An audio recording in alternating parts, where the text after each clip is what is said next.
celebrating Diwali today, the Hindu Festival of Lights, and the Queen Street Food Tour got going in Auckland this morning, and it and many other Diwali events will roll out across the country in earnest this weekend. Do you like Diwali? It's just beautiful, isn't it? Spectacular. Yeah, it is. It is beautiful and spectacular. Anton, and it goes strong in Christchurch too, doesn't it? Yeah, it seems to. I've been to one Diwali festival. It's usually happens around a fairly busy time of year for us, and so there's always lots going on. So I don't always have time, but no, it's always seems to be held in good spirits, and people have a good time. So I'm a fan of it. Rajoshi Chakraborty is joining us, the Indian novelist and academic, author of Mumbai Roller Coaster, winner of the Philip Larkin Prize, living in Wellington at the moment. Rajoshi, good afternoon. Good afternoon, Jim. Good to hear you. Nice to talk to you. How much does Diwali mean to expat Indians? Oh, a huge amount. And you see it in evidence in the public celebrations that you have, for example, in the cities you were talking about, Auckland, Christchurch, Wellington, but also in all of the ways in which people will have been getting together over dinner and in private homes over this whole kind of 10 or 15-day period. So ways to reconnect, it means a huge amount. If we want to look beyond the food and the colour, is there what you might call true meaning residing somewhere still as well for Indian people with Diwali? I think you're right. I mean, well, the food and colour are wonderful parts of it, but it's analogous to Christmas in a way. So for example, the Diwali means a row of lamps, and the lamps stand for light, and there's many ways to look at what that light is trying to dispel. So it's trying to dispel the darkness of injustice, the darkness of wrongdoing, the darkness of ignorance. So it stands for a prince named Ram who finally makes it home to his kingdom with his wife and his brother after 14 years that he spent in unjust exile. And the last of those years, he even had to rescue his wife, who was abducted by a king in the south. So he had to go all the way down to the south in what is probably now Sri Lanka, some believe, and rescue her and bring her back home. And Diwali marks his homecoming after 14 years in exile. So the very long arc of justice is what the day marks. I'm glad you've told us that story, because it will be a story first heard by a lot of people listening, and it adds all sorts of interest to Diwali now that you've illuminated the history of it. So what will you be doing tonight, can I just ask you? Oh, well, like several other families with either Indian members or of Indian origin, we've been kind of celebrating over a few days. So we were at the Diwali celebration in the TSB Arena in Wellington. Over the weekend, we had a kind of dinner with lots and lots of Indian sweets. And today, partly by coincidence, we're again gathering as a wider family. My mother-in-law's here, and we're all here. But it's partly to watch the unfolding results of the U.S. midterm. And that's just a coincidence this year that Diwali falls on this day. But, for some people, depending on where you stand, it might be seen as a battle between light and darkness. Well put. That's why you're a novelist. The Democrats are still 4 seats short of gaining control of the House. Anton Matthews, thank you so much. Paula Penfold on the panel today, and thanks for your company, everybody.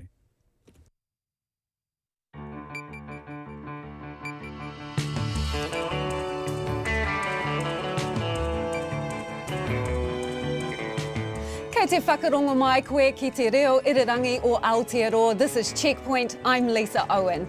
On tonight's program, all eyes on America. The congressional races, Senate races, gubernatorial races. We'll bring you the latest in a midterm 2-hour special as the US decides its future. The campaign's been peppered with claims of race baiting, voter suppression and scaremongering on both sides of the political wall. The results will serve as a referendum on Donald Trump's presidency so far. We'll cross to Washington and Florida as the numbers come in and break down what it all means. And speaking of voting, Rogue MP Jamie Lee Ross has offered his proxy vote to New Zealand First. And Winston Peters has said, thanks very much.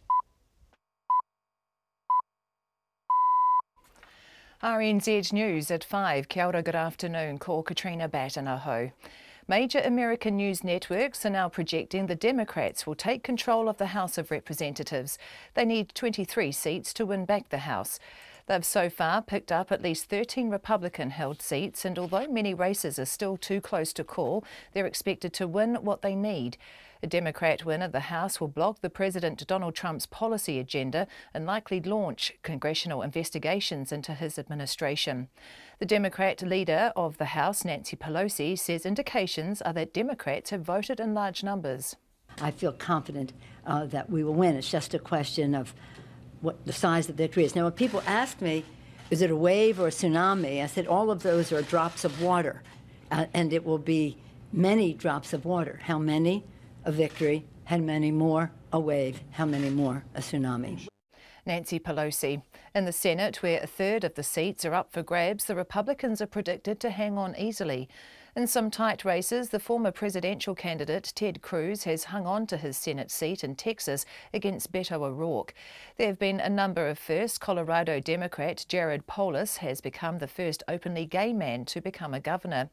New York Democrat Alexandria Ocasio-Cortez becomes the youngest woman elected to Congress at 29 years old, while Democrats Rashida Tlaib and Ilhan Omar are the first Muslim American women elected to Congress.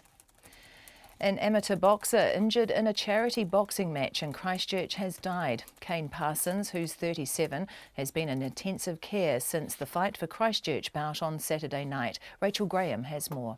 The police confirmed this afternoon that Kane Parsons has died. Inspector Daryl Sweeney says police are liaising with the event organiser and officials to fully understand the circumstances of the death. Mr Parsons' family have released a statement thanking the team at the Christchurch Hospital and paramedics, and the medical professionals at the charity boxing match who came to his aid. The event organiser, Callum Mitchell from Walco Events, says he and his team are devastated by today's news, and Mr Parsons' coach and his opponent are traumatised by what has happened. This is Rachel Graham. The film labelling body is pushing for law changes to make cinemas screen warnings before films start. The move follows the release last month of A Star is Born, a remake of a Hollywood classic starring Lady Gaga and Bradley Cooper. A suicide content warning has now been added to the movie after complaints by distressed filmgoers. The general manager of the film and video labelling body, Sharon Walling, says she has spoken to cinemas about the potential change. We're going to look at whether we can actually display the certificate on the screen prior to the film commencing, so that if they're not previously aware of what the rating and the consumer advice notes are, then they can become aware before the film starts. Sharon Walling from the film and video labelling body. New Zealand First is to cast Jamie Lee Ross's proxy vote while he's away from Parliament. The Botany MP quit the National Party in spectacular fashion last month and is currently on leave. Mr Ross has asked New Zealand First to cast his vote whichever way the National Party is voting after National declined to do so. In a statement, New Zealand First's leader, Winston Peters, says the caucus strongly believes Mr Ross should resign from Parliament altogether. But he says after careful deliberation, the party has agreed to cast his vote to ensure voters in the Botany electorate are represented. Wellington's Regional Council is paying $150,000 a month to help prop up the city's ailing new bus network. The council has put what it calls banker buses on 4 routes to fix overcrowding. The buses follow the normal service on routes run by NZ Bus and take over when its buses are full. The Regional Council has also spent $338,000 on contractors to help embed the new network, which it says was expected. Councillor Darren Pontus says the extra buses will soon be incorporated into new timetables. So the $150,000 that we may be paying now for banker buses gets incorporated into the overall network, and that's the sort of amount of money that we would continue to pay into the future. Darren Pontus says the money is coming from a Transport Reserve Fund for now. It's 5:04. Sport, the Black Cap skipper Kane Williamson says their recent dominance over Pakistan in one-day cricket will count for nothing in the three-match series which starts in Abu Dhabi tonight. New Zealand have won their last 11 one-day games against Pakistan, although all but 2 of those games were played in this country. However, Pakistan were far too strong in the recent T20 series. Williamson says that in home conditions, Pakistan will be tough in the over 50 game. It's a new series, a fresh start. I guess it's a nice stat to have, but at the end of the day, come tomorrow, it's so what happens on the day, and it's really important that we try and make some adjustments. Last time we were playing one-day cricket, it was back home in our conditions, and over here, obviously, they're slightly different, so it is important we look to implement our plans as best we can. Captain Kane Williamson. The England forward George Burgess is denying intentional eye gouging after copping a ban that rules him out of South Sydney's opening 3 NRL matches of 2019. Burgess will miss Monday's final rugby league test against New Zealand and Leeds after being found guilty of unlawfully coming into contact with Kiwis captain Dallin Watene-Zelezniak's eye during England's second test win at Anfield. Burgess has since taken to social media to defend himself after the hearing. And the Serbian football club Red Star Belgrade have secured their first ever Champions League group stage win with a 2-0 home win over Liverpool. That's the news. Tonight on Nights.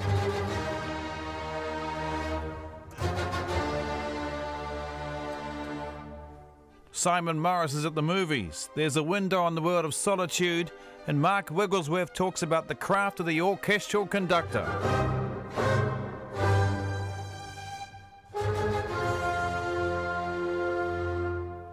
So join me, Brian Crump, after the news at 7 on RNZ National. Met surface weather through to midnight tomorrow. Northland to Wellington, also Coromandel Bay of plenty in the central high country. Cloud increasing, patchy drizzle developing this afternoon, especially about the ranges. Severe gale northwesterlies in Wellington tomorrow. For Gisborne, Hawke's Bay and Wairarapa, fine. Cloud increasing tomorrow and northwesterlies rising to severe gale in southern Wairarapa. For Nelson and Marlborough, patchy drizzle turning to rain tomorrow, heavy about the Nelson Ranges, northwesterlies severe gale in Marlborough tomorrow. For Buller, Westland and Fiordland, rain spreading north with heavy downpours and possible thunder tomorrow, then easing to a few showers in the south. Canterbury, high cloud, rain spreading north tomorrow with heavy falls, gale northwesterlies for a time tomorrow, severe about the Canterbury high country. Otago and Southland, mostly fine today, rain tomorrow morning with heavy falls, then a few showers. And for the Chatham Islands, cloud increasing with drizzle later tomorrow. It's 5:05 and you're listening to Checkpoint. Thanks, Katrina. Welcome to Checkpoint. Tonight, with All Eyes on America, we'll take you through to 7 o'clock as the midterm results come in. The Democrats started the day hoping, praying for a so-called blue wave. Their goal, to wrestle control of the House of Representatives and the Senate off the Republicans. It's looking like they've got the job half done. In the Senate, 35 of 100 seats were up for grabs. The Republicans have held on to their majority there. The House of Representatives, we're told, the news flashes are coming in, that the House of Representatives has gone to the Democrats. All 435 seats there went to the ballot box. We'll keep you posted with those numbers still trickling in over the next 2 hours. But whatever the outcome, this will shape the future of Donald Trump's presidency and determine how tightly his hands are tied. As well as a referendum on his presidency, it is a test of whether the Democrats have been able to turn liberal anti-Trump outrage into action. We'll hear from some voters themselves shortly, but first let's go to our correspondent in Florida, Steve Mort. Hi Steve, what is the latest there?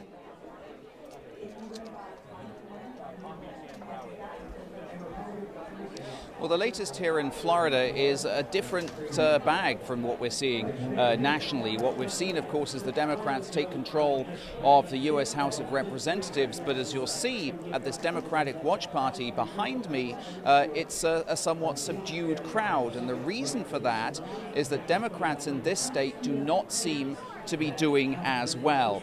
In the governor's race, which was one of the closest in the country, we've seen the Republican that really ran on a Donald Trump type ticket that pinned his colors to the Donald Trump flagpole, if you like, running as a Trump Republican, pulling off a win here against Andrew Gillum, who was hoping to become the first African-American governor in Florida history. The Democrats have not held a governor's mansion here in Florida since the late 90s, and this was, they'd hoped, would have been a big pickup, and that doesn't seem to have happened.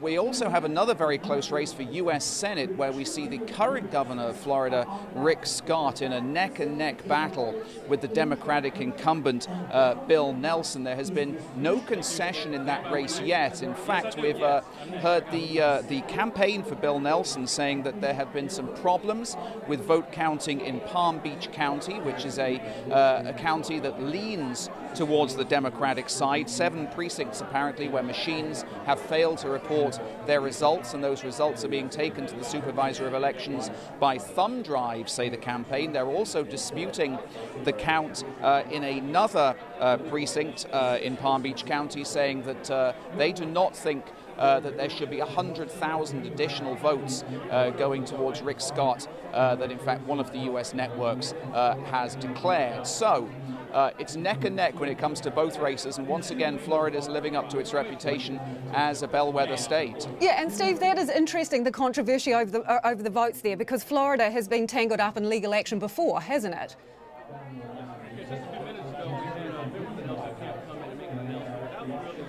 Yeah, that's right. Of course, many people will remember the 2000 election, Bush versus Gore, the first time that President Bush won the White House, where, of course, it came down to just a handful of votes in a state which now has a population of 20 million people. And, of course, back then, the voting machines were much different. You had to pull a mechanical lever to vote for the candidate that you wanted to win. And you had that bizarre spectacle of a recount where people had to take the ballots, physically look at them, and see if you had what they called, of course, back then, hanging chads, where the ballot hadn't been fully perforated. That isn't the case this time. It's all done electronically.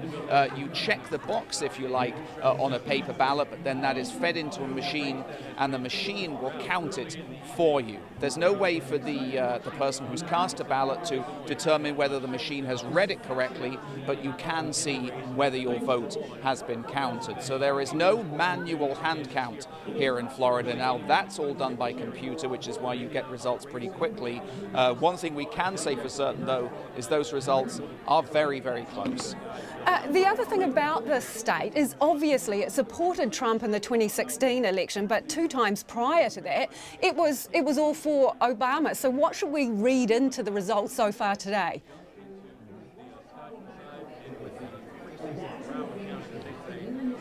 Yeah, that's right. I mean, many people were saying coming into this evening that Florida was essentially as close as you could get to a referendum on the Trump presidency, because in the governor's race, you had a Bernie Sanders-style progressive candidate in Andrew Gillum running against a Donald Trump Republican, really the sort of personification of Donald Trump's Republican Party in Ron DeSantis. And what the people in Florida seem to have done is said that, you know, whilst Donald Trump seems to be unpopular, this state's economy is doing very well, and it has done for the last couple of years. And many people put that at the door of Donald Trump's economic policy. So you may have seen some voters saying, well, you know, we might not like everything that Donald Trump does and says, but we like the fact that his economic policies seem to be working here in Florida, at least, and we are therefore going to give him the benefit of the doubt by voting for Republicans this time around. That obviously isn't the case across the entire nation, where you have seen Democrats picking up enough U.S. House seats to take the House of Representatives back into control, and that, of course, could be a big thorn in the side of President Trump's administration in the second half of his first term in the next couple of years or so. But here in Florida, at least, it seems that the president has been given the benefit of the doubt. At least that's what it looks like at the moment. Thank you for that. That is Steve Mort in Florida there. So the governorship has been won by the Republican candidate there, and the Senate is still being positions still being fought over there. Very tight race and some concerns about voting in that state. Let's take a brief break from US politics now, because we've got Winston Peters on the line. And yet another twist in the Jamie Lee Ross saga. New Zealand First has agreed to cast the MP's vote while he's away from Parliament. This is the proxy vote. The Botany MP quit the National Party in spectacular fashion last month and is currently on medical leave. Mr Ross first offered his vote to National, but his offer was rebuffed. So instead he's written a letter to New Zealand First, and New Zealand First has accepted the offer. Winston Peters is about to board a plane and joins me now. Mr Peters, why did you take this offer? Well, essentially it's because the right path would be for him to resign his seat and put it to the Botany people in a by-election, but he's not doing that, and no one insists but New Zealand First that that's the right course of action. So as a consequence, the people of Botany have no voice at all. That's why we're doing it, because we do believe that the expression of the Botany people at the last election needs to be honoured, and it's for that reason, no other reason. Given your strong feelings about waka jumping and the Electoral Integrity Amendment Act, are you being a bit hypocritical taking his vote when you actually think that he should get out of Parliament? No, you're being hypocritical by calling it a waka jumping act. It's not. He's not jumping any waka. He's left a party that's really expelled him, as you well know. He was expelled from it. So where was the jumping part? And you start there and keep it on base. We'll be fine in this conversation. My point is that he came to us and said, look, I cannot be there all the time. I'm not there at the moment. I need to make sure that people of Botany have their expression, even if it's for the National Party to be voiced. Will you guys do it? And we had a long conversation and thought about it and said, well, it would be pretty bad of us not to say yes, even though it doesn't advantage us at all in any way, shape or form. Yeah, but you have said, and you say very clearly in your press statement today, that he should resign his seat and take it to a by-election. So you're taking his vote, even though you don't agree with the way he's acting. Surely there is a conflict there for you. Now, what is that conflict? Integrity. Perhaps if you're going to talk about a conflict and integrity, you start, please, naming it for your listeners. Because we have said, Mr Ross, that's what you should do. We've said the National Party, that's what should be done. The National Party, of course, opposed the electoral integrity legislation all the way through and now are caught with it because they were playing silly power games. In this case, it's a clear case of a democratic intention, which is the core of the integrity legislation in the first place, which is when people vote, they're entitled to have their vote counted in the legislation of Parliament. That's what Parliament's about. Did you talk to Jamie Lee Ross directly, Mr Peters? No, I did not. Who negotiated this? Well, he wrote to our whips, and that's where the conversation started. And that's the end of it. That's basically, the whips went to caucus. This was a few weeks ago the request was made. The matter went to caucus yesterday, and we thought, well, let's reflect upon all the ramifications. And they decided that we should meet his request. Has he offered it to any other parties besides National, do you know? He, in written form, said that he hadn't. Right, and have you placed any conditions on taking this vote? No, because we don't have any conditions on the expression of democracy in that sense. So how are you going to... Our vote. He says, I want you to cast our vote with respect to the National Party the way they would have cast my vote if I'd not been there and nothing had changed. And we've said, OK, well, that's what you want, we'll do it. So, to be clear, you will use the vote, his proxy vote, and will vote with National as National does until Jamie Lee Ross comes back to Parliament. With one refinement. No, we will not do that. He will via us. We will not use the vote. We are putting his vote. And there's one massive difference, so we need to get the democratic lexicon or dictionary right. So, how can you accept this proxy in good conscience, given your strong feelings about people who leave their party in Parliament? You've stated that he should resign. He's not going to at this point. You have going to exercise his proxy. How can you do that in good conscience? Well, you can't stalemate democracy. That's the point. We've said that the proper way and only appropriate way, in our view, is to have a by-election. But in the absence of that, where do you go now? You just have an impasse, do nothing. Or do you say, well, the expression of democracy is still important? And that's what we've said. So you've got a bob each way? Well, what would that be? Which bob is going what way? He gets to ensure that the seat he stood for, and that voted for him in a serious majority, gets its voice heard in Parliament. That's not a bob each way. That's just one bob in the way of the people of Botany. All right, thank you for joining us this afternoon. That is the leader of New Zealand welcome. First.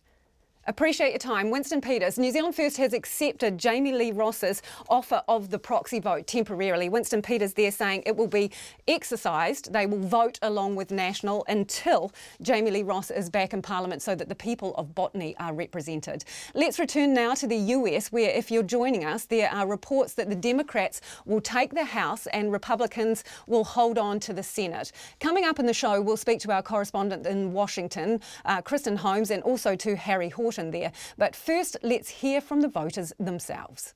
We're all together. Oh, I get teary-eyed. But it's a time that we need to look after all of us. No matter what you look like, no matter what your skin color is, no matter what, we all need to be united as one. I hope that Stacey Abrams will be all over. This will show a reflection of how the vast majority of people feel about the president. I am not a supporter of President Trump, and I'm hoping that that will come through in the election and that the Democrats will be able to regain control of at least one of the houses of Congress. You know, for me, we're all confirming our choice 2 years ago, and that's what I'm doing today. And what was your choice 2 years ago? Republican. For Donald Trump? Absolutely. I feel very strongly about civility and humanity and integrity, and I think we've got some issues along those lines, and so, you know, I want to weigh in on that. Without insulting the current president, I don't like what's happening, and I don't like the changes that are happening, and so if your voice isn't heard, you can't make a change. I think there's a lot going on today, and I think there's a lot of divisiveness in the country right now. His policies, his politics, I mean, he's definitely very different and a much more negative president than any president we've seen. From the standpoint of just how his dim view towards people in general, and I think that that's not the way this country was founded. It's not the way the country should be. For me personally, I just feel like he's dividing the country more instead of uniting us all. As much as people hate him and dislike his tweeting, like, you can't discredit that his use of social media and him being a very accessible, vocal president. You can't take away that might have motivated some of his supporters, but at the same time, he's so vocal and says things off the cuff that, you know, it might have rubbed people the wrong way. I think I still would have voted even if probably, like, you know, Trump were not president at the time. But I think, like, given the current political climate, it's probably helping spur more people go to vote. Let's go now to our reporter Jessie Chang, who's been watching events unfold this afternoon on a big screen at the Fox Bar on Auckland's Viaduct. Jessie, who's there? Hi Lisa, so there are a lot of Democrats here, no Republicans in sight so far, and the feeling is cautiously optimistic, a bit somber, just as you have heard that the Democrats are projected to take control of the House of Representatives, but a lot of the Republicans are in the lead for Senate races such as Texas and Florida. And actually I'm joined here by Laura Robichaud, who voted in Florida. Laura, how are you feeling?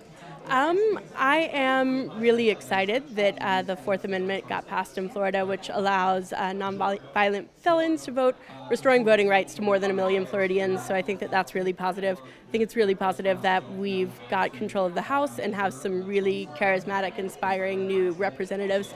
But I am really disappointed that we lost Gillum and Nelson as governor and senator in Florida, and very bummed about Beto O'Rourke in Texas.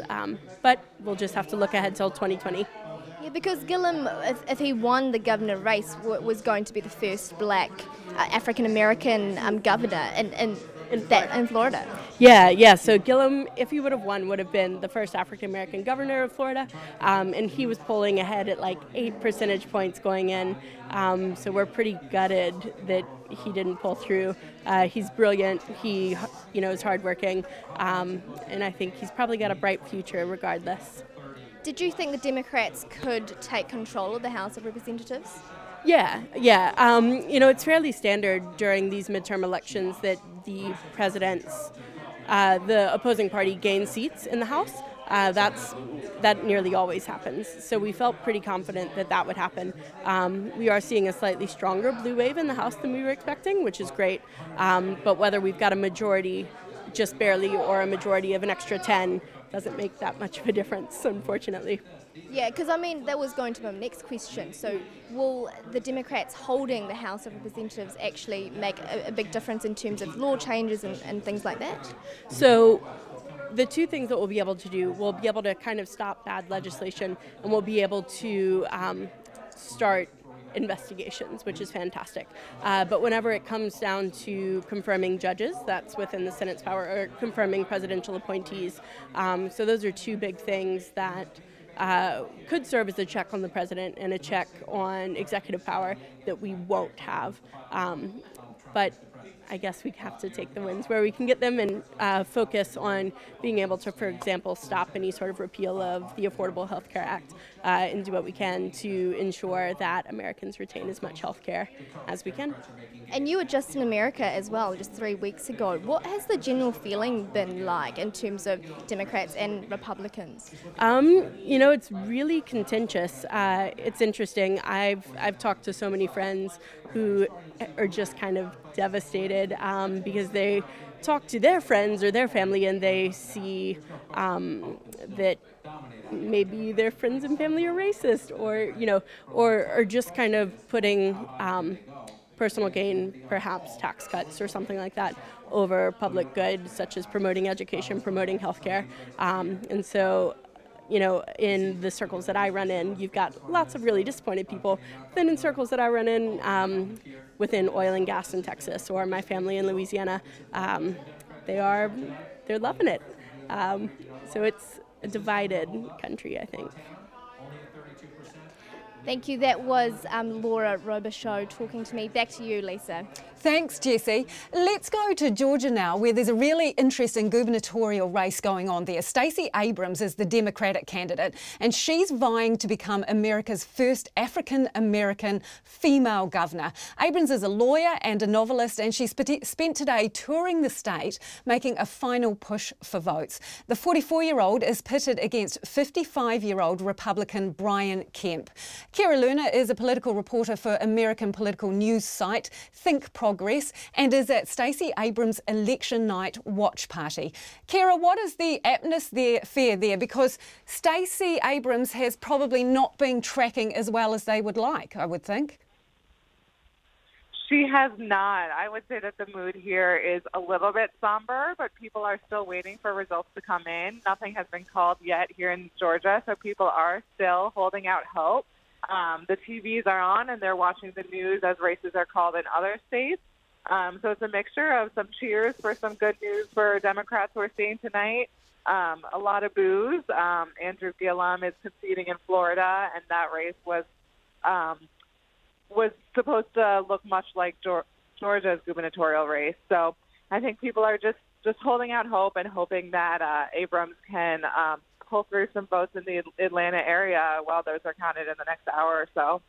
This has been a really interesting race because there have been some really high-profile people who have waded into this. Tell us a bit about that. There are. President Obama was here on Friday night campaigning for Stacey Abrams, obviously a very big draw for her campaign. She also had Oprah Winfrey come down and hold a few events and knock on doors for her. But on the other side, Brian Kemp had President Trump come and hold a big rally for him in Macon, Georgia on Sunday. So we've seen a lot of high-profile players in this race. I think it just indicates how important Georgia is right now and how many eyes are on Georgia. Because really, while only one governor's mansion is at stake, I think whatever happens in Georgia is really indicative of the way the country is going to go when it comes to politics for the coming years. So we know a little bit about Stacey Abrams. We know that she's liberal. She was educated at Yale, a law graduate. What about Brian Kemp? He's been quite controversial through the campaign. One thing that really stands Stacey Abrams and Brian Kemp apart and has been a big part of this race has been their views on voting. Brian Kemp is currently Georgia's Secretary of State, which means that he oversees elections in the state. And people, voting advocates and many Democrats call him one of the country's foremost leaders of voter suppression. He's passed a number of laws that have made it harder for people to cast ballots, particularly voters of color. This year, he's enforcing an exact match law that has resulted in almost more than 50,000 people being purged from the voter rolls, and 70% of them are African American. And Stacey Abrams, meanwhile, started her career. She started an organization that tried to get voters of color involved in Georgia politics and registered to vote. So they're really coming at this voting rights debate from opposite angles, and they could not be more different. And the winner will really determine the future of voting in Georgia. Thank you. That is Kira Luna in Georgia, a tight race there for the governor's position. Coming up, we'll have more on those midterm results from our Washington correspondent, Kristen Holmes. Don't forget, we're on air until 7 o'clock tonight. Who should be paid more, by the way, nurses or midwives? The gloves come off there. And Christchurch councillors show their support for e-scooters, but Wellington Council says no thanks. Time now, though, for the headlines. Major American news networks are projecting the Democrats will take control of the House of Representatives. They need 23 seats to win. They've so far picked up at least 20 Republican-held seats, and although many races are still too close to call, they are expected to win. But in the Senate, the Republicans have hung on and will keep their majority. The campaign has been marked by fierce clashes over race, immigration and other cultural issues. An amateur boxer injured in a charity boxing match in Christchurch has died. Kane Parsons, who was 37, has been in intensive care since the Fight for Christchurch bout on Saturday night. The police say they're liaising with the event organiser and officials to fully understand the circumstances of the death. The film labelling body is pushing for law changes to make cinemas screen warnings before films start. The move follows the release last month of A Star is Born, a remake of a Hollywood classic starring Lady Gaga and Bradley Cooper. A suicide content warning has been added to the movie after complaints by distressed filmgoers. The head of the film and video labelling body says she has spoken to cinemas about the potential law change. The Prime Minister has confirmed the government is investing $1.9 million on building houses on Māori freehold land at the Ratana Pa. Jacinda Ardern was welcomed onto the Pa this afternoon along with a number of other politicians as the Ratana Church celebrates 100 years since the movement began. Ms Ardern told the crowd the $1.9 million will go towards the infrastructure needed so they can start building houses. A man critically injured when he was hit by a car in Blenheim yesterday has died. The accident happened yesterday afternoon on Nelson Street. Police say the man died in Wellington Hospital this afternoon. Those are the headlines. I'm back at 6. Thanks, Katrina. Let's go to business news now with Madison Reedy. Spark today, Madison, released an update on their sports platform. What have they got to reveal? So they've told us quite a bit about Spark Sport already, but today they came out and said it is going to be called Spark Sport. So we've now got a branding name for it, which is really of no surprise. But today they also came out and said that they have nabbed not just the broadcast rights for all Black Sticks matches for the next 4 years from next year, so that's 2019 until 2022. They've also nabbed the local coverage production rights. So this is a real stab in the back for Sky Television, which they've been nabbing all of these broadcast rights off. This is the first time they've actually taken a foray into production. Now that's... So they're going to make telly? They're not just going to screen other people's content on their platform? Well, they have the rights to make telly. They're still contracting it out. So they've got an Australian firm called NEP doing that. So they've also announced that they are contracting that work out. But yes, they will also have this production side to their platform as well, which is obviously has more risks involved when it comes to streaming live sport. They're going to now be making it as well. So added to their pipeline now, they say that they also have more deals like this in the works. Won't give too much away there. But this hockey rights adds on to the Rugby World Cup next year, also Formula 1 and Formula 2 Grand Prix motorsport racing. It also adds on to the English Premier League football and Manchester United television. Have they given you any details about how their pricing will work, whether you pay to view or you subscribe like you do with Sky? They haven't given us any details. details about pricing. We do know it will be a subscription model, whether or not you subscribe to a particular sport, particular tournament, or whether or not it's just done by time, so you can sign in for one night to watch one, say, All Blacks game. None of that's been announced yet. They say they will announce that by the end of the year, though.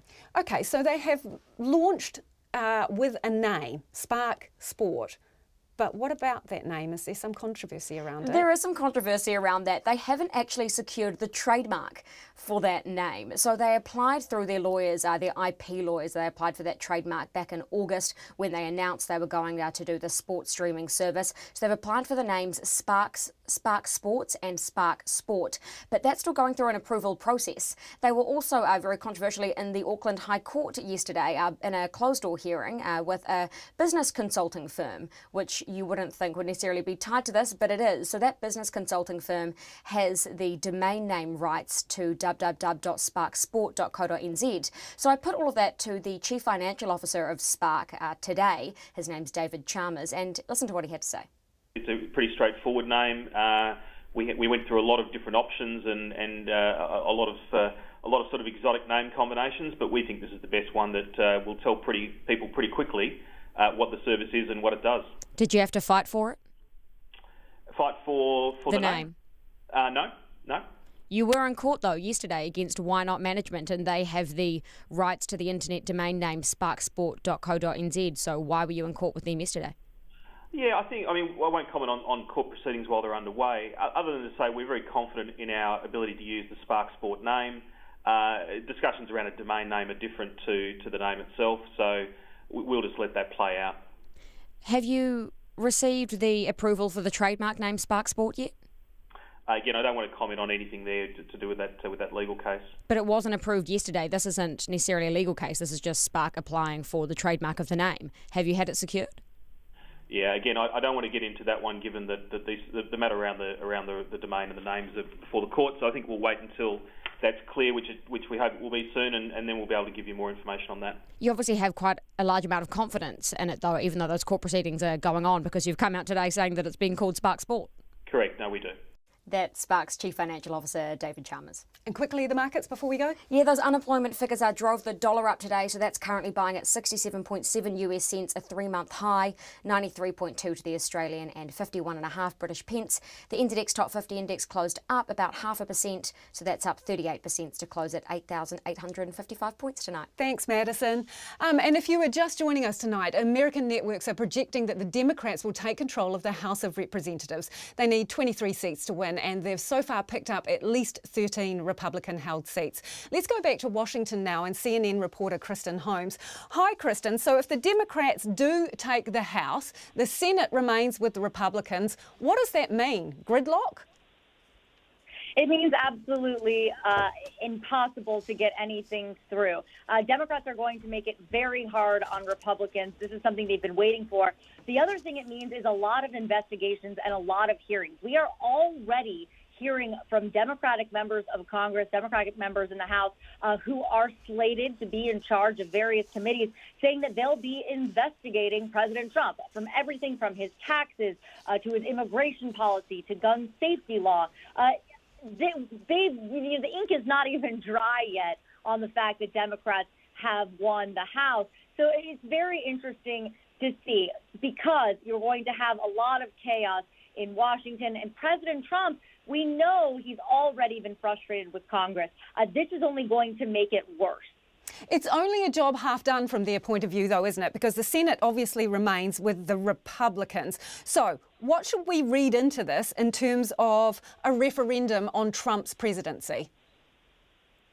Well, one thing you should read into it is that President Trump knows his base and he knows how to campaign, which was very obvious. We saw him with this message of anti-immigration, demonizing immigrants, basically shucking the party line, which was to tout the economy and how well it was doing. And then we did a breakdown of the most important issues to Democrats and Republicans, and immigration was the most important issue to Republicans. President Trump was playing off of that, instilling fear and riling up his base, and it was effective. We saw this in states that he won by double digits. He won in Indiana by double digits. There was a Democrat there, incumbent Joe Donnelly, running for Senate. He lost today to businessman Mike Braun. as well as in North Dakota. Democrat Heidi Heitkamp was there, now will be out. She lost to Kevin Cramer. These were devastating losses for Democrats. It was already an uphill battle, but they didn't expect at the beginning that they were going to actually be losing seats. We heard some Democrats even saying they might be able to pick up seats.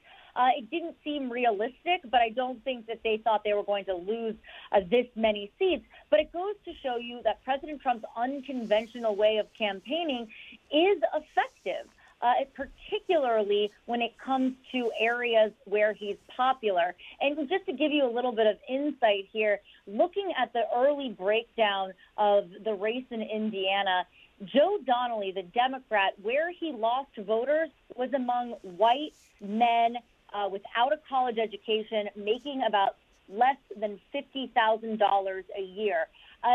That was a demographic that went heavily for President Trump.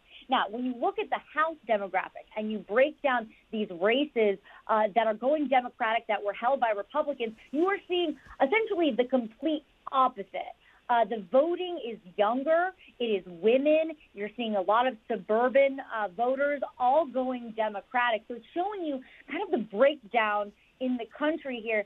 And it really is showing how polarized the country is. In any of these markets, these small districts outside of cities or citywide, you're seeing almost entirely blue. And then you're seeing a state like Indiana go completely red here. So really getting a divide in America, which will probably play out in Congress. So overall, do you think this is going to lead to some internal party machinations within the Democrats? Oh, I think so, absolutely. Look, Democrats have not had a cohesive message since the last election. They didn't have one in 2016 either. And that is really what led to their downfall in a lot of ways. You had Bernie Sanders essentially running against Hillary Clinton even after she became the party's nominee. The party is incredibly divided. Just look at this election. In Florida, you have a governor's race where Andrew Gillum, a Democrat, is running so far to the left. He's campaigning with Bernie Sanders. He's calling for President Trump's impeachment. And then you look at Missouri, and you have Claire McCaskill, a Democrat, who's essentially saying she likes President Trump's policies on immigration. She's saying that the Democrats are, quote, crazy. This is a huge party divide here, and they have not figured out a way to come up with a consistent message. This election right now was a referendum on President Trump. That's why, again, you saw the women come out. They were angry at the way he talks about women. They were angry at what happened with the Kavanaugh confirmation. You saw young people coming out against President Trump. But is that going to hold for a 2020 presidential election? Probably not. There is no consistent messaging there for Democrats. So you can bet that they are going to look at what happened here, look at their losses and look at their gains and try to figure out, one, who's the most viable person to put forward in 2020 to run against President Trump, and two, what kind of message are they putting out there that's consistent with the races that they won in to kind of get that support behind them. It'll be interesting to see because, again, under Obama and really into Hillary, they had absolutely no real message of togetherness. So they were appealing to different parts of the base, and that's just not going to work. Like it didn't work in 2016. It's not going to work in 2020 when you have President Trump who has Republicans, whether or not, you have a couple of them that speak out against him, but mostly galvanizing behind him. So they're going to have to come up with their own message. But yes, I absolutely think this is a moment of reckoning as they move forward. Thank you. That is CNN reporter Kristen Holmes, and we will cross again to her live after 6 o'clock. The gloves came off today in a split between midwives and nurses over who should be paid more. 1,100 hospital midwives have rejected a pay offer and are set to strike. They say they're more highly qualified than nurses and deserve a higher rate. Nurses hit back that the remarks are unfortunate and potentially divisive. Our health correspondent Karen Brown has more. There are about 1,400 District Health Board midwives in this country, about 1,100 of whom are part of a union known as MERIS. Most of the other midwives are members of the Nurses Organisation, which recently accepted a $520 million pay deal with District Health Boards. Jill Ovens, the industrial co-leader of MERIS, says it's not good enough and its DHB-employed midwives are worth more. We want to strike a rate for midwives that reflects their qualifications and their training and their level of responsibility. And it would be a higher rate than the nurses have recently accepted. Yes. Ms Ovens says midwives have been an autonomous profession separate from nurses for 28 years and are tired of always being lumped in with nurses. What we're actually saying is that midwives should have their voice at the negotiating table in their own right, and it shouldn't be just that they have to accept whatever the nurses accept. She adds that midwives have a 4-year qualification as opposed to nurses 3 years and make all routine decisions in hospital delivery suites, not nurses. That's backed by a long-time Waikato midwife, Carolyn Conroy, who says midwives do deliveries unless it's an emergency when they hand over to an obstetrician. The only group of nurses who may occasionally catch a baby that's been born very fast would be a registered nurse working in the emergency department where someone might turn up unexpectedly and perhaps the baby's coming out before the midwife gets a chance to get there. A Wellington nurse and union delegate, Erin Kennedy, says that remark's disappointing. Caesarean delivery, yes, there'll be a midwife there, but there will also be 3 nurses involved, 2 in the theatre running things, and then another recovery nurse recovering. So, we work together, and I think it would be good if we respected each other's, skills, knowledge, etc. The Nurses Union Industrial Advisor, Leslie Harry, says while it's up to any union to negotiate better pay for members, nurses don't support a separate pay scale for midwives, and MERIS's approach is not helpful. Achieving that objective by undervaluing the role and responsibilities of nurses who are also working in an increasingly complex and acute environment suggests a lack of understanding of what nurses do, actually, and that's very unfortunate. While nurses don't train for as long as midwives, Ms Harry says they make that up in training at hospitals once they're employed. Nurses have significant responsibilities in line with midwives, and we think that the comparisons being made by MERIS of one professional against another is potentially divisive, particularly where RNs and midwives are working as a team. She adds nurses do more than midwives are prepared to admit and have the same level of accountability in many fields, such as neonatal, emergency and intensive care. Ms Harry also suggests that upcoming pay equity talks, not pay talks, are the place to resolve the pay row, a view backed by DHBs. They say that, like nurses, midwives were offered about an extra $10,000 over the next 18 months to tide them over while pay equity is discussed. In the meantime, DHBs received the midwives' first strike notice today and are still seeking mediation. Mō te hotaka o te ahi ahi, ko Karen Brownaho. Iwi leaders, politicians and thousands of Ratana church followers have arrived at the pā near Whanganui to celebrate 100 years of the faith.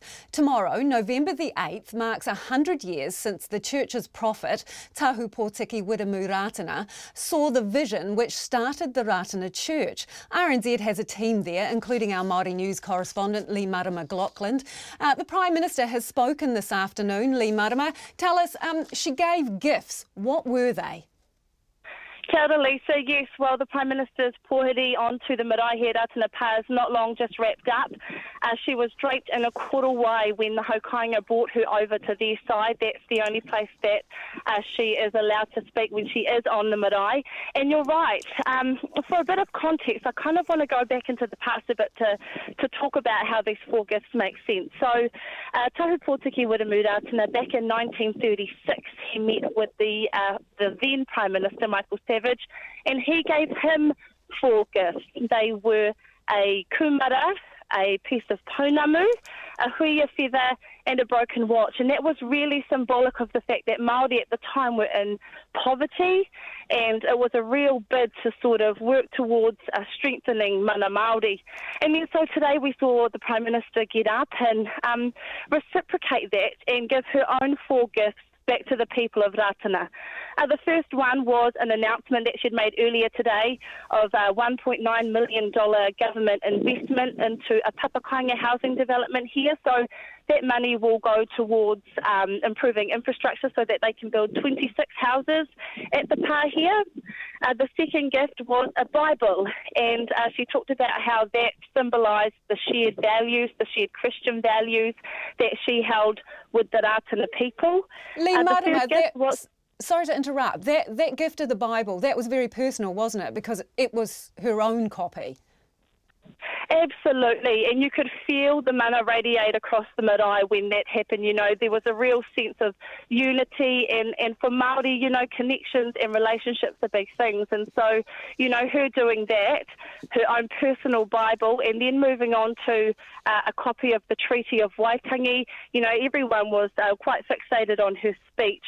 She said she would honour the Treaty of Waitangi. That was the symbolism of handing that over as a gift. And she had this box, Lisa, of harakeke on the ground that we weren't sure what that was about at first, but she went on to explain that in that box there were 8 harakeke bushes or flax bushes to acknowledge the fact that the church gifted her baby, Nite Aroha, the name Waru back in January when she was here for the prophet's birthday celebration. So she talked about how, you know, she didn't go with the name Waru, but it was very special for her to have been gifted such a significant name. Waru is actually the Māori translation for 8th of November. That is the anniversary that we're here to celebrate at the moment. But she talked about, that being a really moving thing for her. And the harakeke was Baby Neve's thank you to them for that. Thank you. That is Lee Marama McLaughlin there at Ratana, talking about the gifts that the Prime Minister gave there, one being in exchange for the name that was gifted to her for her baby Neve. The season for cramming is officially in full swing. Thousands of students have had their first crack today at this year's NCEA exams. Most of the big exams, like Maths or English, aren't scheduled until later in the month, but for the lucky or unlucky students studying social studies, dance, art history, earth and space science, French or drama, today was D-Day. Earlier today, our reporter Nita Blake-Person visited Western Springs College in Auckland to see how students were coping.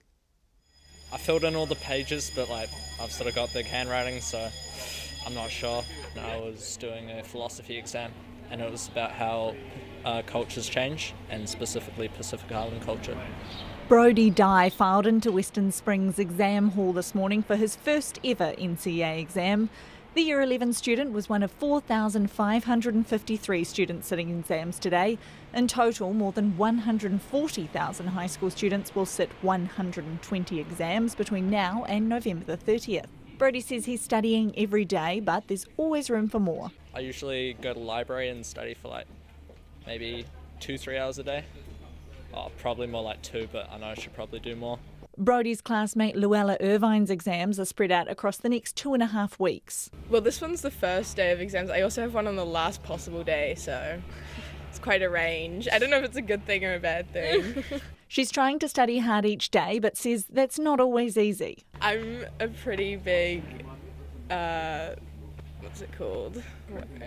Procrastinator. That was the word I was looking for. I could only remember the P. But yeah, I'm a big procrastinator, which is a problem, obviously.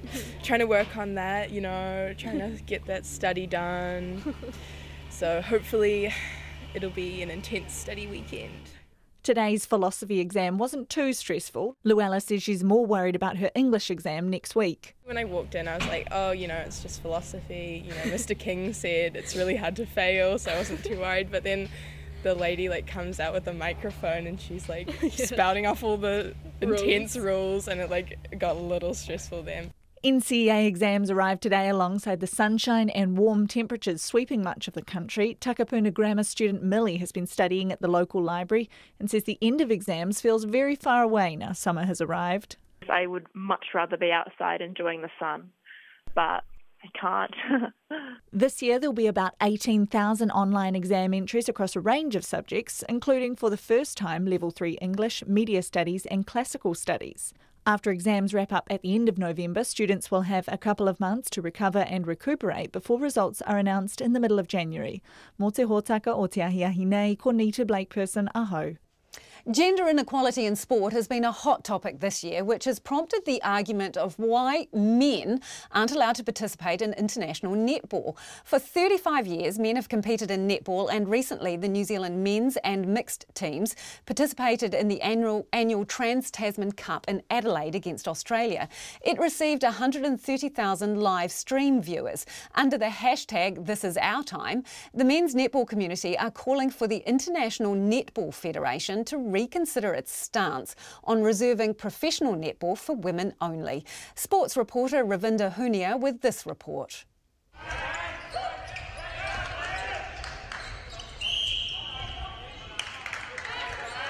International netball is strictly for females and is one of the only single-gendered sports to be sanctioned by its international organisation.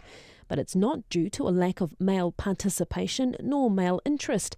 And New Zealand men's netball president David Palamo says it's time for a change. Most other sports, they are recognised. In this day and age, it's important that everyone, regardless of race, sex or whatever, are treated equal. I mean, men are hugely involved in netball at the female level anyway, and it would be nice just to get a little bit of recognition and help when they want it for their own sport. A statement on male participation released by the INF in February this year says the primary focus at international level will remain female-only netball, and INF Chief Executive Claire Bregel says it's a statement they stand by. The challenge we have is that one country can fully accept the diversity in the sport, and in other countries the fact that it's women's only provides a very safe place or provides the rationale for the funding that they get from their government. The world is made up of hundreds of countries with different attitudes towards women. Men's netball is played in 16 countries from Africa, Asia, Canada and the Pacific, and it's growing. Critical play here for the Kiwis. They've lost their last couple. They need to keep the legs ticking over. Former Australian captain turned commentator and former Adelaide Thunderbirds coach Dan Ryan says limiting the sport to 50% of the world's population continues to restrict the game. Netball really does pride itself on being the number one female sport, the number one participation sport for women, which I think is fantastic. But netball also probably needs to be a little bit more ambitious in being the number one participation sport for people in general. The amount of people that play netball here in Australia, netball can be marketed as a number one choice sport for any household, any community. That's the most important thing for the game. Netball New Zealand CEO Jenny Wiley recognises the INF's view of trying to preserve the women-driven sport. It serves as an activity women can take full ownership of in playing, coaching and umpiring confidently, a rarity in any sport. There is such a different dynamic going on in a lot of countries. And I guess in New Zealand, we do put women and young girls first. We still continue to see a 15% gap in participation for young women and girls, and we truly believe we have a responsibility to lead in that space. But that's not to say that we don't respect what the men bring to the game. So having that great relationship with them is really important. Men have served as training partners for the Silver Ferns and domestic franchises and are occasionally given financial support from Netball New Zealand to help with tournament costs, and Palamo hopes it's eventually echoed globally. If you look around the world, there's male umpires, there's coaches that are coaching international teams, there are physios, there are managers, timekeepers. They're hugely involved in the women's section of netball. So it would be nice to have that recognition. Then that would help us. If we were recognised, then more people think, we're being taken seriously. Male participation isn't off the table and will be discussed again when the INF holds its Congress before next year's Netball World Cup in Liverpool. The concern is losing its underlying principle. We are the custodians of the netball game, but the impact that participation has on the lives of those women and girls, the confidence it gives them, the impact of having a sport where the role models are women is big. It's very motivating. While the chances of change looks unlikely for now, men's netball marches on with selection now underway to compete against Australia in Melbourne next April. Mo te hōtaka o te pōnei, ko Ravinda Hunia aho. If you're just joining us, the Democrats needed 23 seats to win the House of Representatives. So far, they are tracking to gain at least 20. History tells us that on average, the sitting president's party loses 32 seats in the House of Representatives. So the Democrats probably won't be happy with that number around 20. We know that the Senate, that the Senate has been held by the Republicans. Now, commentators are saying that that's going to lead to gridlock in the sense that the Democrats will frustrate the legislative program of President Trump in the lower house while they still retain control of the Senate. Just to recap some of the results, some of the areas of interest that we were watching: Florida. The Democrats had hoped that Andrew Gillum, who was campaigning there, would be elected. He has lost. He would have been the first black African-American man to hold the governor's position in Florida. That has gone to the Republicans. Also, the Senate seat there is still in contention. There is allegations of problems with voters going on. So those results are still tracking. Also, Georgia, Stacey Abrams, tight race there against Brian Kemp. She would be the first black female Democratic governor. Too close to call. So we will bring you all those results as they come in. RNZ News at 6. Kia ora, good evening. Ko Katrina Batanaho. The Democrats appear to have ridden a wave of dissatisfaction with Donald Trump, but the midterm elections haven't seen the blue tsunami some were predicting. The Democrats needed 23 seats to win the House of Representatives, and so far they have at least 20 and could win as many as 35. Here's our Washington correspondent Simon Marks. The contours of these election results are now clear. The Democrats will control the House of Representatives. They'll be in a position to try and impeach President Trump if they want to. But the Republicans look like extending their majority in the US Senate, which will give President Trump comfort. Neither party has scored the wave of support their leaders predicted, but the Democrats have made big gains in several swing states that will be pivotal in the presidential campaign 2 years from now. Simon Marks reporting. And Mr. Trump, who's been watching the election results with family and friends at the White House, has tweeted, "Tremendous success tonight. Thank you to all." Meanwhile, in one of the most high-profile races of the elections, the Republican senator and former presidential candidate Ted Cruz fought off a strong challenge from the Democrat Beto O'Rourke. In thanking his supporters, Mr. Cruz also paid tribute to his rival. Millions across this state were inspired by his campaign. They didn't prevail, and I am grateful the people of Texas chose a different path.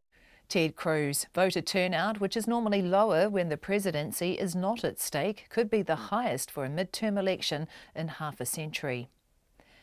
The family of the man who died today after being injured in a charity boxing fight say he gave his life in pursuit of raising money for those less fortunate.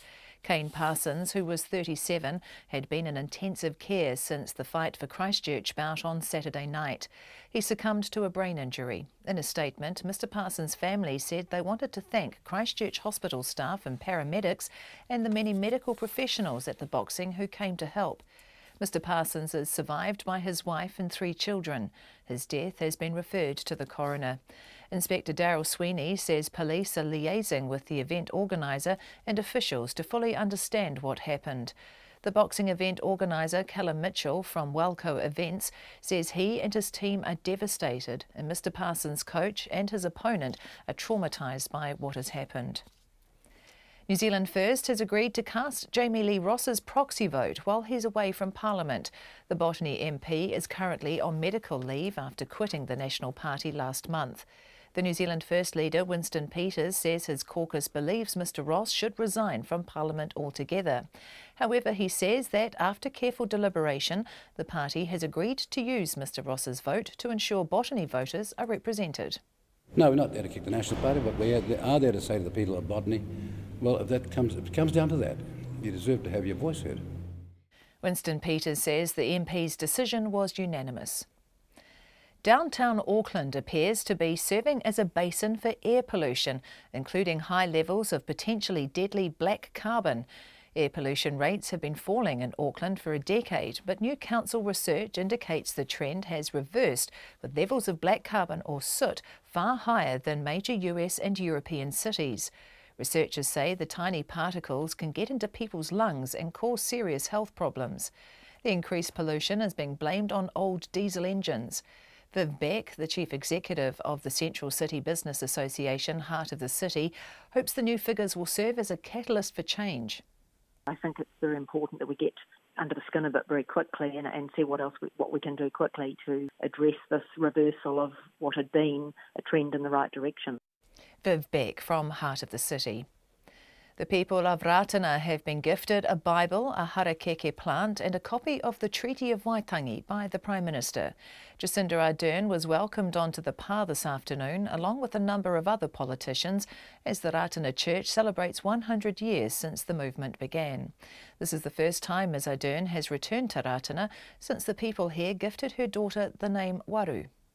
So on behalf of Neve, I want to say thank you and gift to you 8 harakeke in acknowledgement of the bonds that I know that we will continue to have. Jacinda Ardern acknowledged the long-standing relationship between the Labour Party and Ratana. The government will invest $1.9 million to help develop 26 sections for housing at Ratana Pa. It's 6:05. Sport, the Black Caps cricket captain Kane Williamson is wary of a red-hot Pakistan side as the New Zealanders look to restore some pride in the one-day series starting tonight in Abu Dhabi. The Black Caps were crushed 3-0 by Pakistan in the recent T20 series, and Williamson expects the hosts' form to transfer into the 50-over version of the game. I think they're always a strong side, no matter the format. They've got a lot of depth in their talent as well, so I think their side changes a little bit, but we certainly know over here their knowledge of the conditions. They've had a lot of success, so we always know we're in for a tough battle. Kane Williamson. Gold Coast have lured Australian coach and rugby league immortal Mal Meninga to the club as head of performance and culture. Meninga will begin immediately in the role as he relocates with his family from Canberra. He'll remain Australian coach as he balances his new role, which will include mentoring second-year NRL coach Garth Brennan. A 30-women training squad for the Māori Ferns to represent New Zealand against the Australian Indigenous side in the NRL All-Stars match has been announced. The Māori versus Indigenous Rugby League match will take place in Melbourne on February the 15th and features players from this year's inaugural Women's NRL competition, as well as rising domestic players and former representatives.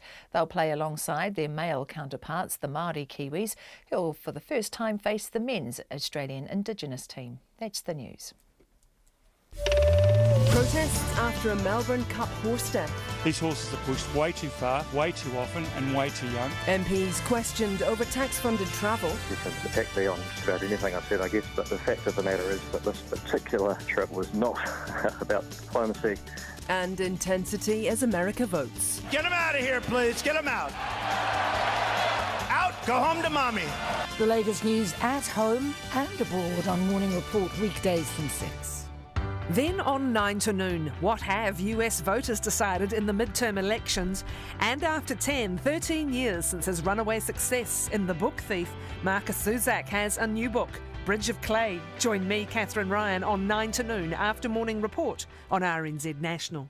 Met service weather through to midnight tomorrow. Northland to Wellington, also Coromandel Bay of Plenty and the Central High Country. Cloud increasing, patchy drizzle developing this afternoon, especially about the ranges. Severe gale northwesterlies in Wellington tomorrow. For Gisborne, Hawke's Bay and Wairarapa, fine. Cloud increasing tomorrow and northwesterlies, rising to severe gale in southern Wairarapa. For Nelson and Marlborough, patchy drizzle turning to rain tomorrow, heavy about the Nelson Ranges. Northwesterlies, severe gale in Marlborough tomorrow.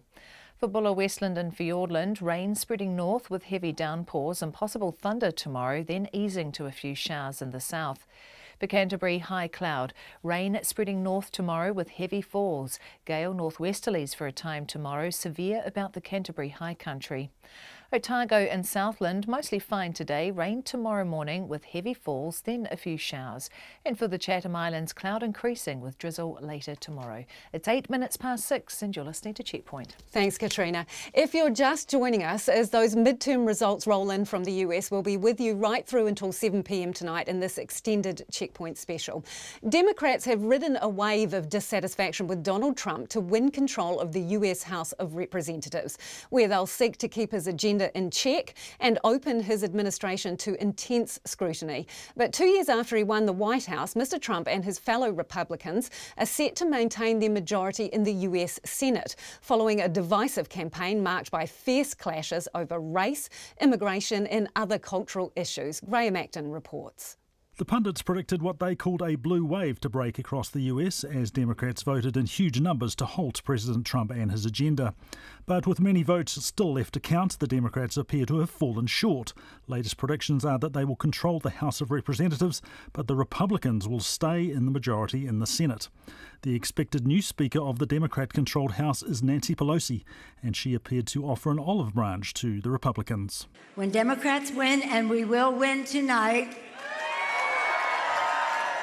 we will have a Congress that is open, transparent, and accountable to the American people. We will strive for bipartisanship, seeking common ground, as we are responsible to do, but when we can't find that common ground, standing our ground. We will work for the boldest common denominator. We will boldest common denominator. And so, this evening, we strive for, and when we win, we will strive for unity because we must honour the guidance of our founders. Democrats put pressure on sitting Republicans in a number of seats across the country, needing to win just 23 seats. One of those vital states for the Democrats was Virginia, where Jennifer Wexton toppled Republican Barbara Comstock. When we work together, we accomplish great things. Because we work together, we sent a message that we want a better nation. Because we don't have to live in a nation where people are stripped of their health care. We don't have to live in a nation where our kids go to schools that are crumbling. We don't have to live in a nation where children are torn away from their parents at the border. And we don't have to live in a nation where people live in fear of being gunned down in synagogues, churches, workplaces, movie theaters, or anywhere in their communities. Republican strategist Mika Mosbacher says, as always in American politics, the economy plays a part in voting behaviour. It's the economy, stupid, famous line, and it's certainly a reason why Bush Sr. lost his second term in 1992, and it's a reason John McCain lost in 2008 because they had a recession going on during both those times. So here is Trump with this amazing jobs report number, over 250,000 in October, 3.7% unemployment, 4.0% to 4.2% growth. So what I think that this is that this is a referendum in this country on Donald Trump. Either you're for him and for his policies or you're against him. Democrat commentator Van Jones echoed the thoughts of many Democrats across the country as the results became more clear. It's heartbreaking. The hope has been that the antibodies would kick in, that this sort of infestation of hatred and division would draw a response from the American people, really in both parties, to say no and no more. That does not seem to be happening tonight. It's not a blue wave, but it's still a blue war. We've got to continue the fight forward.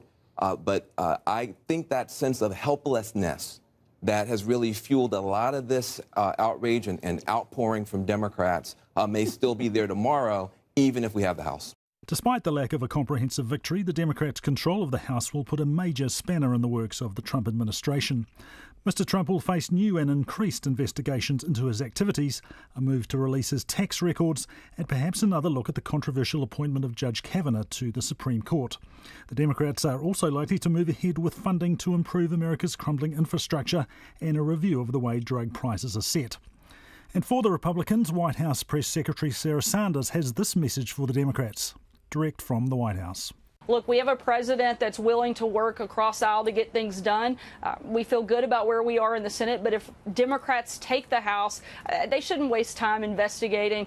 They should focus on what the people have put them there to do. There are a lot of things that the president would love to work with them on, and hopefully they'll come to the table and be willing to do that and not continue to be the party of resist and obstruct, but want to actually work with this president to solve some of the big problems that we've been leading on over the last 2 years. Final vote tally should be out later tonight. For Checkpoint, Graham Acton. Let's go now to Washington to our reporter there, Harry Horton, for the latest. Harry, what are the latest numbers for the House of Representatives? We're expecting the Democrats to take control of the House by as many as perhaps 35 seats. I mean, that's pretty much in line with what polls were suggesting the Democrats might do in the House of Representatives. So I think for most Democrats, they'll be pretty pleased with that. That was the sort of blue wave that you heard them talking about before the election. That's the sort of thing they were expecting to happen. They've won in lots of suburban districts. That's compounds lots of evidence we've seen over the past few years that people in those areas are pretty disgusted by the tone that President Trump has been using and some of the policies that he's tried to pass. But in more rural areas, we've seen the support for Republicans and President Trump remain pretty strong. Turnout across the board has been incredibly high, and that tells us that not only are the activists opposed to Donald Trump, Democrats, not only are they very energized, but Donald Trump supporters as well, too, are still very energized. So, you know, more division in America, but for the first time under Donald Trump, a check on his power for the Democrats. Well, exactly how much power does this give the Democrats? Because obviously they have got control of the House of Representatives back, but the Senate, that's still Trump territory.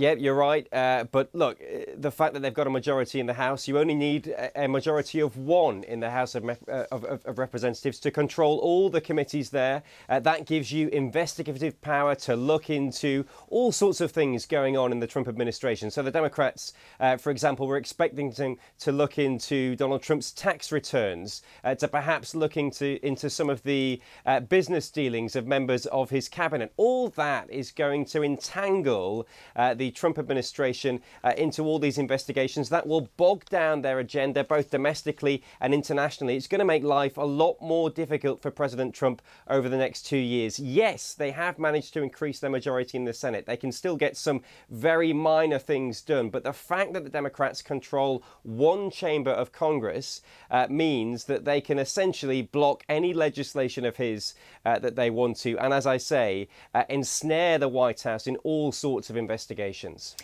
That could be a little bit dangerous for the Democrats, though, couldn't it be, Harry? Because the thing is, if you take on the position of frustrating every piece of legislation at every turn, don't you risk voters getting frustrated with you?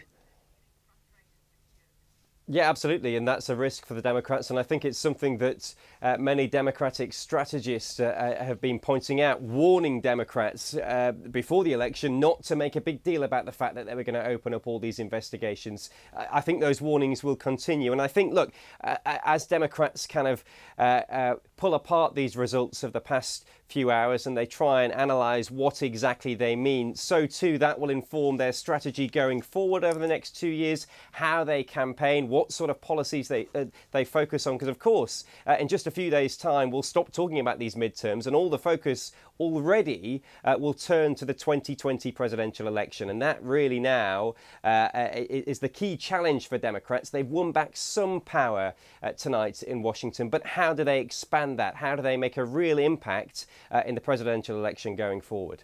I suppose both sides, and we've seen it already, both sides are kind of claiming victory. Obviously Donald Trump because he's still got the Senate, and the Democrats because they have the House of Representatives. Will there be any reflection among the Republicans about the fact that Donald Trump campaigned hard on, I suppose, negative issues, illegal immigrants, you know, birth rights, things like that, rather than the economy, which was seen to be going gangbusters? Well, I think for Republicans, they'll look at the fact that he campaigned on those incredibly divisive issues like immigration, and they'll say, look, that's probably why we lost the House of Representatives, because it turned off so many voters, particularly women voters, in suburban areas. So I think that will be one reflection. But Donald Trump, to his credit, in the final days of the campaign, the final weeks of the campaign, he focused relentlessly on trying to motivate his base, to get them to turn out in key Senate races. And the evidence we've seen tonight suggests that he was successful in that regard. So his political instincts to turn towards these dark topics, to warn about the threat that that Democrats pose if they were to take power, to warn about the threat of this immigrant caravan in Mexico that's still thousands of miles from the border. I think he thinks, or he will think, that he has been vindicated in those political instincts that he carried out over the past few weeks. What about the Democrats' political instincts then? Because even if people like to criticise Donald Trump, it is very clear what he stands for. Are voters so clear about what the Democrats stand for other than standing against what Trump stands for? Well, again, this will be something the Democrats will try and pick apart over the next few weeks. I think if you look at some of the candidates who had stood on a much more progressive platform, so for example, Beto O'Rourke in Texas, Andrew Gillum, who is the candidate for governor in Florida, Stacey Abrams, another candidate for governor in Georgia. All of those candidates have been unsuccessful tonight. So there's some evidence to suggest for Democrats that perhaps the more progressive wing of their party, perhaps that's not the strategy to go down as they head towards 2020. One issue they'll think that they've done particularly well on tonight was the issue of healthcare. That was something that, there wasn't much policy discussed in this election, but when policy was discussed, the Democrats tried to put healthcare front and centre. That appears to have paid off for them. So that might be one issue that they try and carry forward over the next 2 years. But look, there could be as many as 20 different candidates running for the Democrats' nominee for president over the next 2 years. So there'll be a lot of internal fighting going on within the party as they try and figure out exactly who they should rally around and what sort of message they should have going forward as they try and take on President Donald Trump. Harry, just before you go, what's been the biggest surprise for you today? Oh, the biggest surprise? I think the biggest surprise was that the Republicans managed to gain so many seats in the Senate. I think everybody expected the Democrats to take power in the House. The fact that Republicans have managed to gain seats in the Senate, I think that will be a shock to some Democrats and will prompt a bit more rethinking perhaps in the Democrat Party than what we might see in the Republican Party. Great to talk to you, Harry. That is Harry Horton live from Washington. In yet another twist in the Jamie Lee Ross saga, New Zealand First has agreed to cast the MP's vote while he's away from Parliament. The Botany MP quit the National Party in spectacular fashion last month and is currently on medical leave. Mr Ross first offered his vote to National but was rebuffed. So instead, he wrote a letter to New Zealand First. New Zealand First has issued a statement accepting the offer. Not long ago, its leader Winston Peters fronted to reporters at Parliament to explain why. We asked a number of questions which were of the nature as to, for example, why aren't you going to a by-election, which is what we would have done, which by precedent we have done, because we in the electoral integrity legislation said that was the appropriate thing to do. He said that he wasn't, and amongst other things, we then had to consider the proportionality of Parliament. We asked, have you gone to any other political party? And the answer was no. So having considered all those matters and advised him that we nevertheless still thought he should go to a by-election, we have agreed in the interests of proportionality and maintaining the democratic right of expression from the voters of Botany that we will exercise his proxy in favour of the National Party vote, which are his instructions. Can you please explain to the average voter how this decision fits with your waka jumping legislation? Well, the waka jumping legislation was specifically about maintaining the proportionality of Parliament and also maintaining the right for an electorate to have the final say as to who they put in there. In between times, if an MP should go, as I said, into some other political space rather than the party he campaigned on. For a constituency member Our view is that it should go to a by-election. That's in the legislation. But nevertheless, in the absence of that, you still need to have the people of Botany having a voice in Parliament. Was the caucus unanimous in its decision? Yes. Was it a difficult, did you go back and forth? Well, people put up all the potential problems that they saw, but if you look at it in its totality, we've covered it off in our press statement and also our letter to Jamie Lee Ross, a copy of which we sent you. You are subverting... So what's the motivation behind it then? Why New Zealand first? Well, I assume because he went to the National Party and they said no, and he came to us weeks ago and we thought, well, let's have a serious consideration of that. We'll ask all our caucus members, we'll see what the conditions and caveats should be in terms of the democratic intent of the legislation we did pass. We're proud of the legislation despite the misguided criticism of a number of people, but all of a sudden, up in front of your face, you're seeing the rationale for that sort of thinking, ahead of its time, I might add. So, no, we're not there to kick the National Party, but we are there to say to the people of Botany, well, if it comes down to that, you deserve to have your voice heard.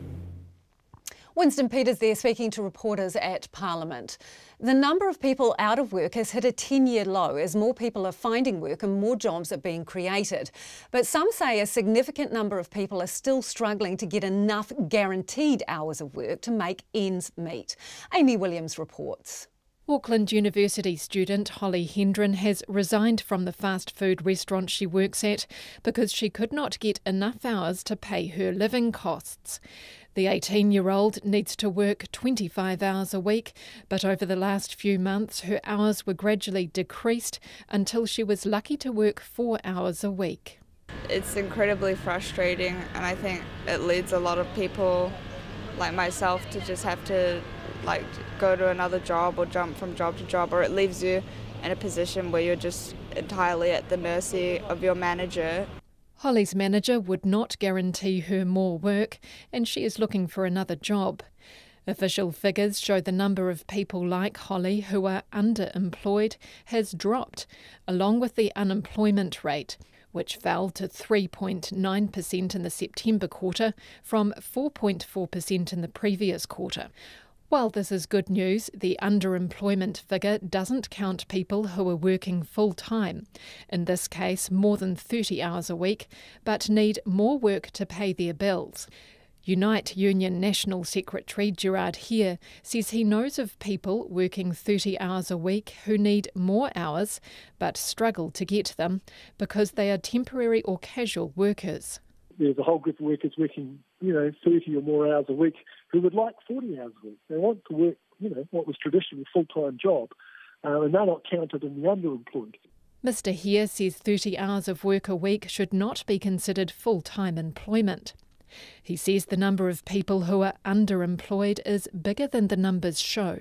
Plenty of workers who are working 30 hours cannot make ends meet. I think that's a big problem for a start, is that somehow 30 hours, particularly for low-wage workers, is seen as full-time employment and you're okay. You don't have to worry about finding better work or higher wages. It's just not true. Wellington employment lawyer Barbara Bucket says the gig economy is part of the employment landscape and the changing nature of work needs to be reflected in the statistics. It's a permanent feature and it is going to grow. I mean, there's more digital disruption and things like that, and that's affecting our traditional employment base, which I think then again needs to be reflected in the stats that are being gathered. Meanwhile, Holly is relying on family support to help pay her bills. I just really need a new job. I need to get more money and I can't keep going on 4 hours a week. When Holly finds a job with more guaranteed hours, she will no longer be one of the country's underemployed. For Checkpoint, this is Amy Williams. The film and video labelling body is pushing to reinstate a law that would force cinemas to screen warnings at the beginning of films. This follows the release last month of A Star is Born, a remake of a Hollywood classic starring Lady Gaga and Bradley Cooper. Within days of its first screenings, distressed filmgoers were contacting police and the Mental Health Foundation. A suicide warning was quickly added, but one viewer says it's still not enough. Our arts, culture and entertainment reporter, Katie Scotcher, has more. And as a warning, this story discusses suicide and could be distressing. This Auckland woman who asked not to be named went to a screening of A Star is Born on Saturday. She says the film's final scene left her traumatised. You come home every day wondering if it's going to have been today, because someone you love has been on the brink for months or years. And it was just horrific to watch it play out in a movie that you thought was, you go to the movies really, well, I go for entertainment, but not for something that traumatic. She says she received no warning. Given how terrible our rates of suicide are, I almost wonder, and I'm not really pro-censorship in many things, but I almost wonder if it needed to be edited, or at least at the beginning of the film, even a warning. But there is a warning. It was added to the movie's posters by the Censor's Office shortly after the film started screening in New Zealand. But this moviegoer says she didn't see it on the poster, and it's not really sufficient considering the film's content. The warning followed dozens of calls to the Mental Health Foundation from viewers who found a suicide scene severely distressing. The police also told the chief censor 2 vulnerable young people were severely triggered by it. Sharon Walling is the general manager of the film and video labelling body, which rates unrestricted films and issues classification labels. She says the reaction to A Star Is Born has led to a discussion with Reading Cinemas. We're going to look at whether we can actually display the certificate on the screen prior to the film commencing, so that if they're not previously aware of what the rating and the consumer advice notes are, then they can become aware before the film starts. Between 1968 and 1994, cinemas were required to show a film's classification and warnings on screen for 8 seconds. But when the law changed in 1993, this was no longer the case. Ms Walling says by the end of next week, cinemas will be supplied with the resources needed to show a film's classification on the big screen. I'm confident that the exhibitors will consider taking this on board, because they, obviously want to ensure that their customers are not traumatised by anything they see either. So I feel confident that we can work with industry to get this through quickly. While cinemas won't be required to display the classification, Ms Walling says the law needs to change to force them to do it. Under the current legislation, cinemas are only required to display a film's classification and warnings on a poster.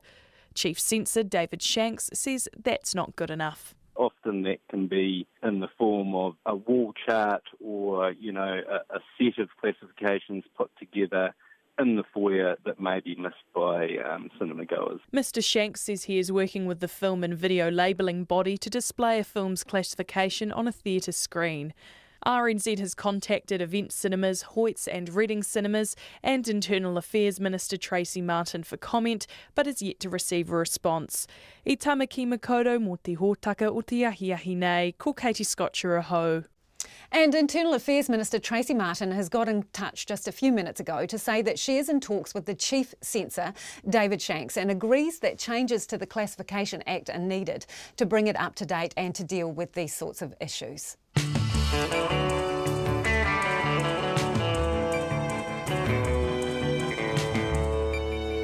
And coming up, we'll return to the US, where the Democrats need 23 seats to win the House of Representatives. So far, they have at least 26. Christchurch councillors show their support for e-scooters, but Wellington Council says no thanks.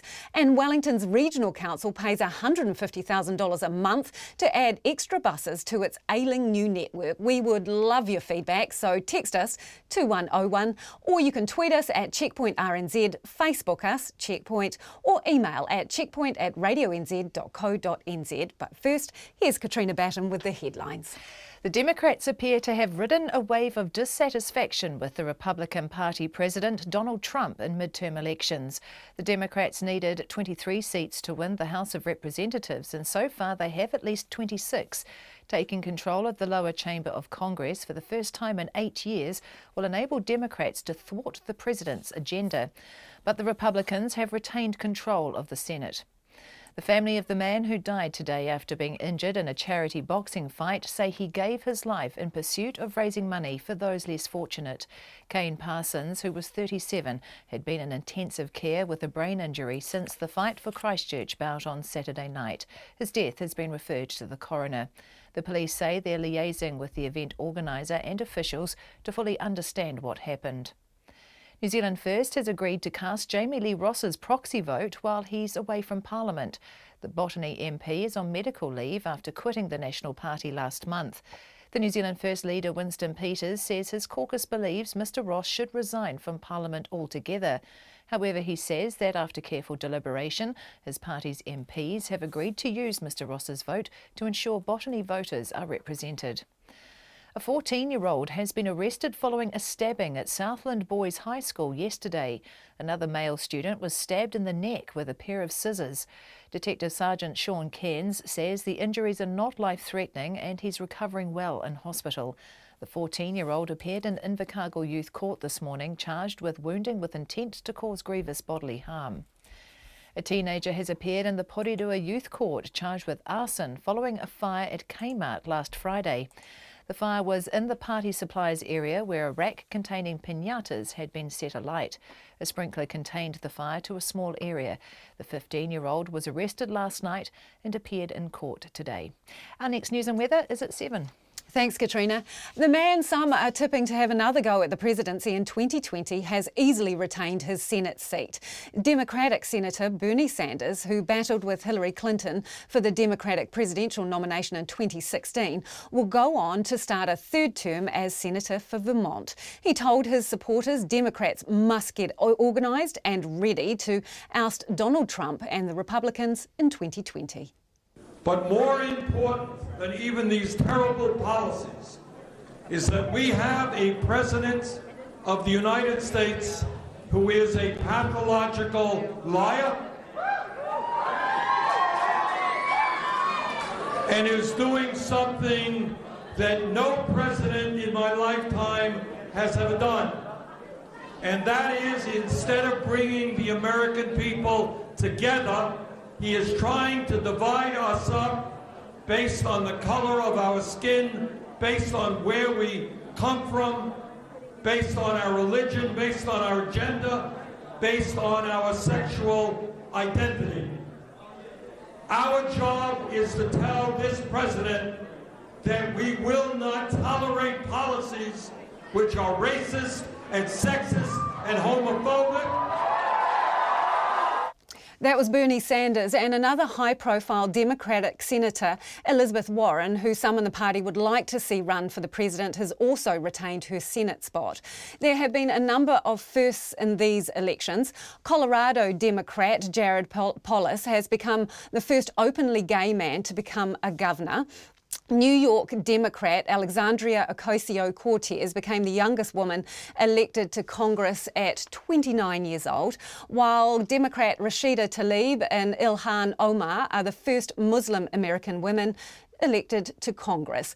Two Native American women Democrats, Deb Haaland and Sharice Davids, have also made history, winning their congressional races to become the first female Indigenous candidates heading to the House of Representatives.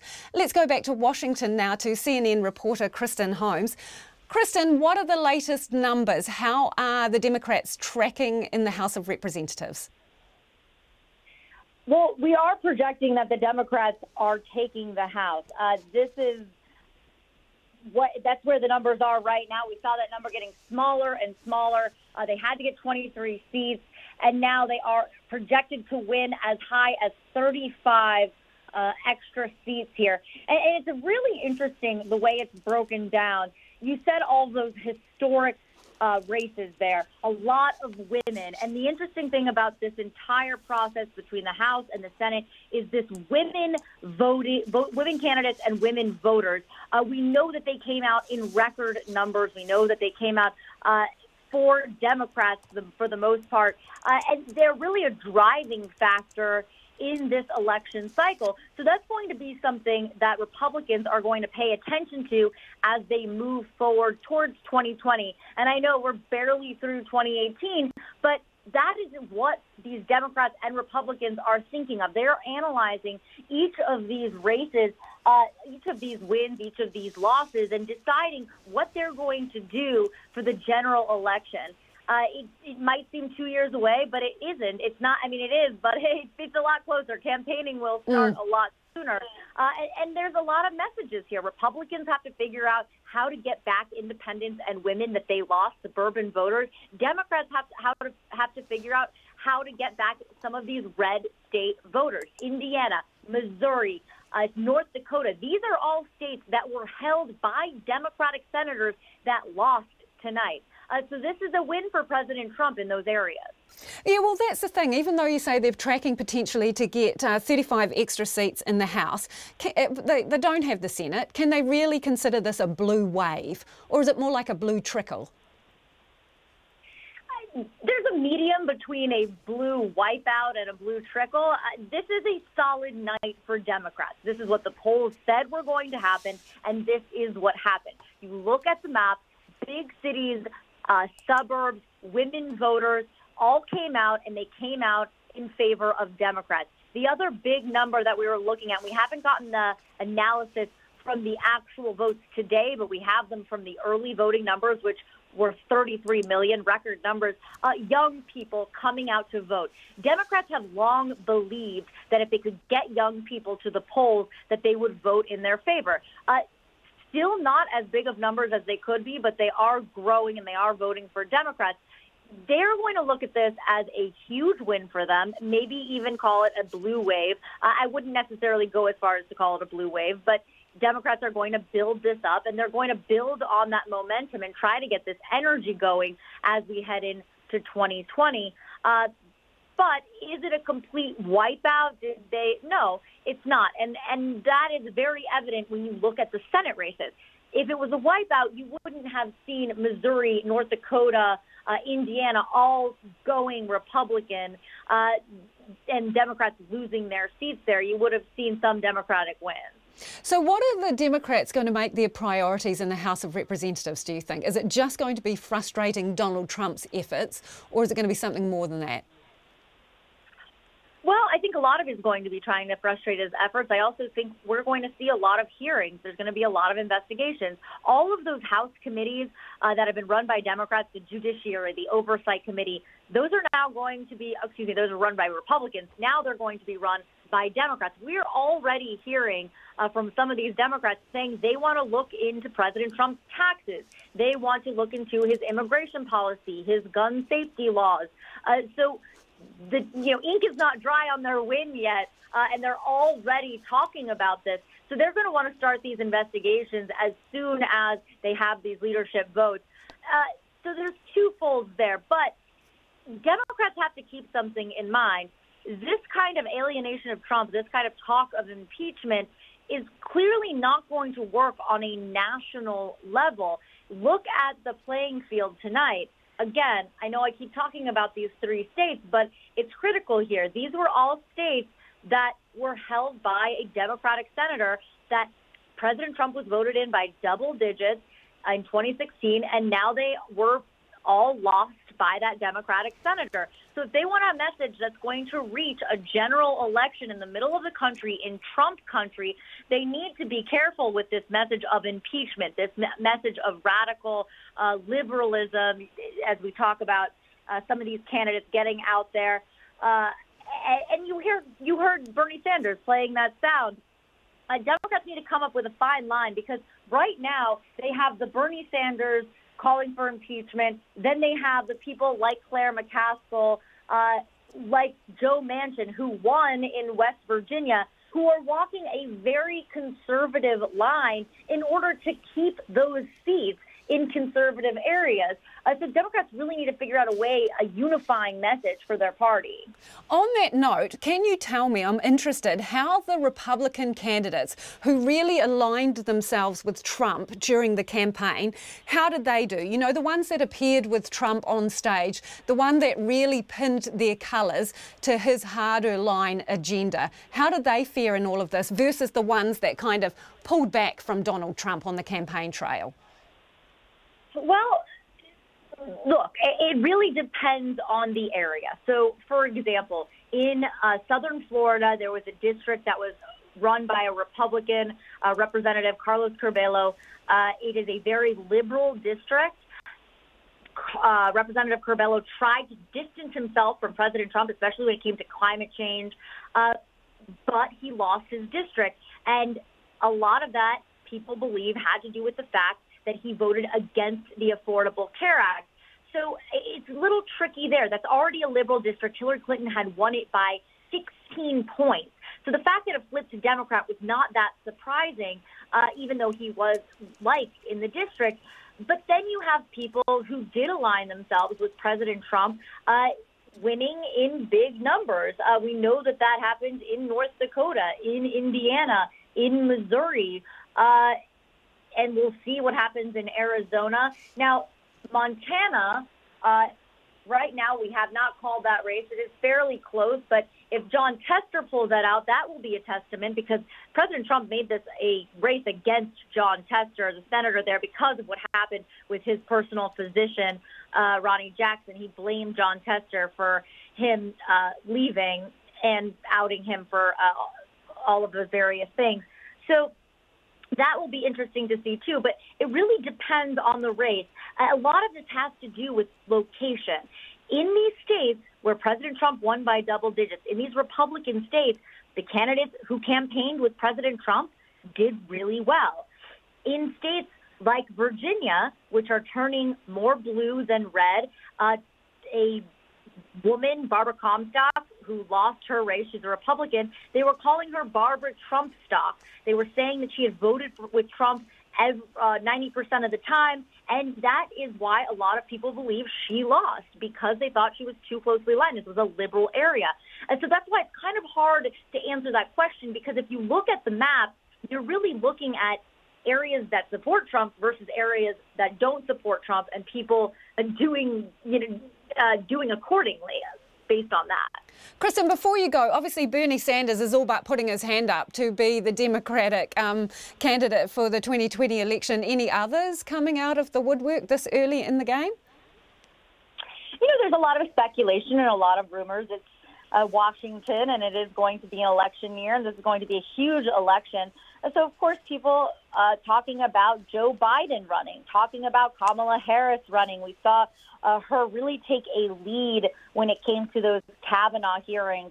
We saw Cory Booker. That's another rumor of someone who might put his name in the hat here to run. But that's a big, not him, but the entire playing field. It's a big concern to many Democrats watching, because they don't see a unified message. I'm going to come back to this. They don't see the party backing one person. They see a split playing field. And how is that going to work if they're running against an opponent like Trump? We saw Trump in 2016 annihilate a field of Republicans and then beat out the projected or the assumed winner, Hillary Clinton, in 2016. He defied the polls. He defied conventional wisdom. So if Democrats are putting so many people out there on the field, how is that going to stack up against President Trump? We know he is a skilled campaigner. Kristen Holmes there from Washington. Thanks for joining us, CNN reporter there. New research shows decriminalising cannabis and introducing a regulated market would be a boost for New Zealand's economy. The government is working through plans to hold a referendum on legalising cannabis on or before the 2020 election. Here's our Deputy Political Editor, Chris Bramwell. The report prepared for the Drug Foundation by economist Shamubil Yakov estimates that up to $240 million in tax could be gathered each year from a regulated market. Mr. Yakov says the US states that have legalised cannabis, and more recently Canada, have models that would work in New Zealand. The most important gains you can get from it is you can bring it into the formal economy. You can make sure you can regulate the quality, the potency, who accesses it, all those other bits and pieces that we do with alcohol and tobacco already. So it's not like we don't know how to do it. So we have a lot of experience to be able to do this well. And we get to bring in a lot of that revenue off the black market from the criminal economy into the formal economy. The Drug Foundation's Executive Director Ross Bell says the government understands that treating drugs as a health issue rather than a criminal one is the right way to go, and the report provides economic impetus as well. To help them move away not just from the platitudes of treating this as a health issue, but the concrete steps. What can that look like? We now have an economic case that we can take to the finance minister and say, your ministers are saying they want to treat this as a health issue. The numbers stack up. It's the right thing to do. Please do it. The Finance Minister, Grant Robertson's reaction.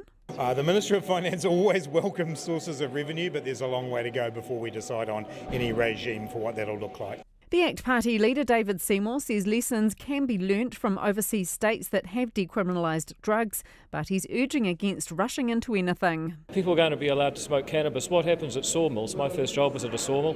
Bloody dangerous, even without stoned people all over the place. Those are some of the practical aspects that we need to get through. But I actually think it's a worthwhile debate to have, because clearly too many people are being harmed by drugs under the status quo. The Health Minister, David Clark, says the report is an important contribution to the debate around drugs in New Zealand. There is international evidence that suggests that there may be merit in looking at decriminalisation. Here's an attempt to, in the New Zealand setting, to model what that might look like. Of course, we're not going to rush into anything. We want to take seriously, though, the issue, because we're focused on harm reduction. The Green MP, Chloe Swarbrick, says the war on drugs is not working, and that's been clear for a long time. She's optimistic that momentum is building for change. What we've seen over the past few weeks, particularly if you look last week at the reading on the Psychoactive Substances Amendment Bill, that politicians' rhetoric is that they do not want to criminalise drug users, they want to see a harm reduction approach used. So what we're doing is calling on all parliamentarians and all parties to actually walk the talk in that and back it up with action. Atu i te whare pāri mata mō te hōtaka o te ahi pōnei, ko Chris Bramall-Ahau. Christchurch City councillors have come out in defence of the much maligned Lime e-scooters, saying safety concerns are nothing but a media beat-up. They received their first update from staff today, 3 weeks into the 3-month-long trial of the electric scooters that have been blamed for numerous injuries in Auckland and Christchurch, where they've been rolled out. Conan Young reports. Latest ACC figures show 66 people injured themselves on e-scooters in the first 2 weeks of them hitting the streets in Auckland and Christchurch, including lacerations, punctures and concussions. But today, Christchurch City councillors were shown figures demonstrating the new technology is relatively safe. The figures covered the first week of the trial and compared injuries attributed to e-scooters, sitting at 14, compared to injuries to those using old-fashioned push scooters over the same period, sitting at about 30. Councillor Aaron Kewen said the risk had been overstated in the media. The only fact is there's a lot of fun police in Christchurch that like whinging about things because people love to knock other people getting out and having a good time.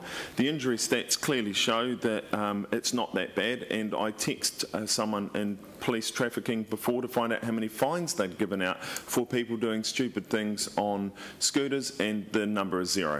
Aaron Kewen said people needed to take personal responsibility rather than penalising the majority for the actions of a few idiots. It's a bit of Darwinism as well, you know, we've all knocked our teeth out doing something stupid, and you usually learn from that. I didn't ask for the hydroslide to be banned when I lost my teeth, and it's still there, so just don't stand up going backwards down a hydroslide.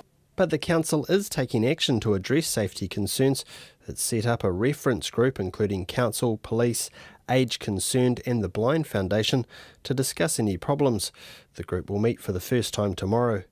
The company behind the e-scooters, Lime, also appears to be getting the message and is working on a so-called safety summit to be held in Auckland and Christchurch in the near future. Regardless, Councillor Pauline Cotter is hopeful they'll become a permanent fixture in Christchurch. Obviously people are using these also for recreation, and I think that's a great thing. So, and the weather's been fantastic as well, so I think this summer we'll see a lot more active travel, and this is actually helping to get everybody out on their bikes as well, and on scooters and walking. It's really revitalised the city, so I really hope that they're here to stay. Councillor Mike Davidson asked officials whether the council could make some money out of Lime's popularity. There's been a lot of users, so obviously Lime are making quite a good profit out of this venture. Within that policy, it actually reserves the right for council to charge a rental fee. Are we going to be looking at that? Because obviously the permit's done at $136, and whether that could actually apply to every single scooter, or whether we actually look at a rental fee. Council staff told Mr Davidson they would look into that as part of their report on whether the scooters should remain in the city beyond their trial period, which finishes at the end of February.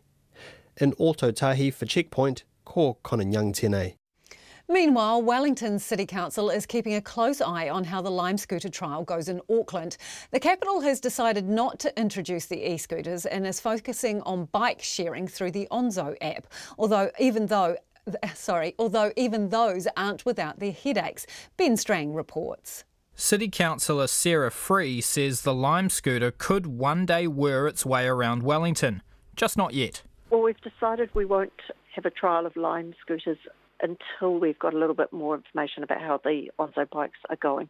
So we thought one thing at a time. We might just let them see how they go with the Lime scooters first and concentrate on getting it right with our Onzo bike. It's a move that seems to be backed by people on the street. At just $1 an hour to hire, they like the option of renting a bike, but aren't overly excited about using a Lime scooter, which in other cities costs around $18 an hour. Personally, no, I wouldn't use them. Just bad knees, so it's a bit hard to stand up and move around a bit, so yeah. They look a little bit scary for me. I'll probably give them a go, but I think I like the bikes a little bit more that are here already. I'm actually not a fan of bicycles and cycling, but they were a really pleasant surprise and good fun. While the bikes have taken off, there have been a few problems in the early stages of their 6-month trial. 150 bikes were brought into Wellington last month, but now a number of those are off the road, needing repairs. What's more, the ones that are operating are sometimes lacking a crucial piece of equipment, the helmet. Onzo's Chief Growth Officer, Min Kyu Jung, thinks it's Wellington's wind that is the main culprit. We've noticed that the number of helmets has been decreasing. We've been replenishing them as soon as we notice that a bike is missing a helmet. We think the reason the helmets are disappearing probably isn't a malicious one. I can't imagine anyone would want to wear one of our helmets. But we think it's an issue of people not securing the helmets properly onto the bikes. Sarah Free wants Wellingtonians to make sure they use the helmets and then safely secure them for the next person to use. We want people to use the helmets or to bring their own helmets, and we want people to be respectful of the Onzo bikes and not take the helmets. So yes, there's a bit of an issue there. We're kind of in a bedding in phase at the moment, but I think it's something we're going to start to give more messaging about. Sarah Free says people have loved using the bikes in Wellington, and the council is open to having the number of bikes on offer increased. For Checkpoint, Ben Strang. Wellington's Regional Council is paying $150,000 a month to add extra buses to its ailing new network. It also spent $338,000 between July and September on contractors to help embed the new network, which has been riddled with problems since it launched in July. Since then, commuters have complained of overcrowded buses not showing up at all, and the new route causing inconvenience. Our Wellington Issues reporter Laura Dooney reports. The Regional Council says it has supplemented capacity on 4 routes run by NZ Bus that go between Karori and Seatoun, Lyle Bay and the city, and Johnsonville and the city. It calls the extra buses banker buses. They pick up people at bus stops when vehicles that are too full go past. Councillor Darren Ponter says eventually they will become a permanent part of new timetables. So the $150,000 that we may be paying now for banker buses gets incorporated into the overall network, and that's the sort of amount of money that we would continue to pay into the future. Darren Ponter says on those 4 routes there is a bigger demand for buses than the council expected, and when 17 double-decker buses arrive soon, they'll help relieve the pressure. The council is also paying $41,000 a month to extend a route between Miramar and Karori. Mr Ponter says the money is coming from a Transport Reserve Fund, but it will need to be incorporated into annual plans from next year. Mr Ponter says through the tender process for the new bus contracts, the council saved money. But we have to acknowledge that there are capacity issues to address. No council likes to go to their ratepayers saying that we require more money for a service. But the flip side to this is to do nothing, and I think you can probably see that that's not tenable either. Darren Ponter says the council always planned to fill any gaps in the new service if it needed to. When it comes to the $338,000 spend on contractors, the council says it expected it would need to hire people to help embed the new network. Nicola Willis is a National List MP who is based in Wellington. She says putting on extra buses is a good step, but the council doesn't have a choice. Look, they have to do it because Wellingtonians deserve a reliable, effective bus service. But this just goes to show that the council should have listened to Wellingtonians in the first place. They should have consulted properly. They designed the routes poorly, and now Wellingtonians are having to pay the price, not just with the poor bus service, but with a lot of ratepayers' money going into the fix. Ms Willis was at a community meeting in the suburb of Brooklyn last night and says people are still unhappy. People there were talking about the huge impact it's had on their local village in terms of local businesses and the huge impact it's had on people who actually don't take the bus anymore. These have been very damaging changes for the community, and I still get people corresponding with me regularly about the problems they're having with the bus. Executive Director of the Taxpayers Association, Jordan Williams, says the council was warned by bus operators before the network launched that it needed changing. If they're looking for blame as to why some routes are well over capacity, it is squarely at their own feet. Users of the bus network we all know that actually more buses are needed, but it is only because of the council's route changes. It's hardly been a surge of demand. Jordan Williams says on his bus route there appears to be fewer people using the bus, which he blames on the changes. In Wellington, for Checkpoint, ko Laura Dooney tēnei. Before we go tonight, the latest from the US midterm elections is that the Democrats have now picked up 26 seats in the House, so over the 23 that they needed to take control. There are predictions they could get as many as 35 extra seats. In the Senate, the Republicans have consolidated their majority in the Senate, picking up 4 net seats. The man some are tipping to have another go at the presidency in 2020 has easily retained his Senate seat. Independent Senator Bernie Sanders, who battled with Hillary Clinton for the Democratic presidential nomination in 2016, will go on to start a third term as Senator for Vermont. And Democratic Senator Elizabeth Warren, who some in the party would like to see run for president, has also retained her Senate spot. Former Republican presidential candidate Mitt Romney has cruised to victory to win the Utah Senate. Republican Senator and former presidential hopeful Ted Cruz held on to his seat in Texas, and Democrat and fighter pilot Amy McGrath lost in Kentucky, while Democrat Joe Donnelly lost the Senate race in Indiana. That's all we have time for this evening. Thanks for joining us for the extended mix of Checkpoint. We will be back tomorrow.